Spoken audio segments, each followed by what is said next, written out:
Bonjour et bienvenue, nous sommes le mercredi 17 octobre. Le sport, l'économie, le social et divers sujets de société font la une des quotidiens nationaux.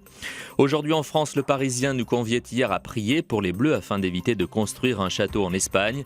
Nos prières ont été exaucées.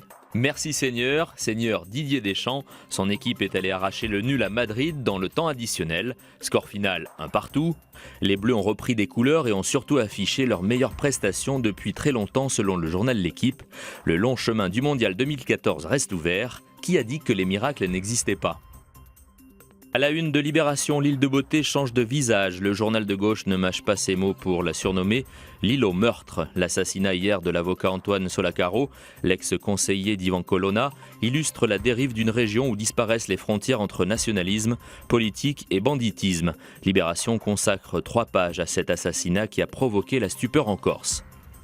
Le Figaro se penche notamment sur nos impôts. La gauche revoit un peu sa copie, titre le journal. Les œuvres d'art n'entreront pas dans le calcul de l'ISF. La redevance télé ne sera pas étendue aux résidences secondaires, précise le quotidien libéral. Dans ce contexte économique morose, l'Humanité consacre sa une aux salariés de Petroplus. Une situation explosive à la raffinerie. Le tribunal de commerce de Rouen a prononcé la liquidation du site malgré 2 offres de reprise. La justice a toutefois laissé 15 jours à de nouveaux repreneurs pour se déclarer, note aujourd'hui en France le Parisien. Les 470 ouvriers du site s'estiment trahis par le gouvernement. Un gouvernement qui aimerait bien sentir le vent de la reprise, comme aux États-Unis. Selon les Échos, ce vent souffle sur l'économie américaine. Les résultats montrent une reprise fragile mais certaine de l'activité, selon le journal économique. Barack Obama peut se prévaloir de l'embellie de l'économie américaine. Les Américains semblent reprendre confiance. Ces signaux positifs sont peut-être de bon augure pour le président sortant Obama. Le 6 novembre prochain, les Américains seront à nouveau appelés aux urnes.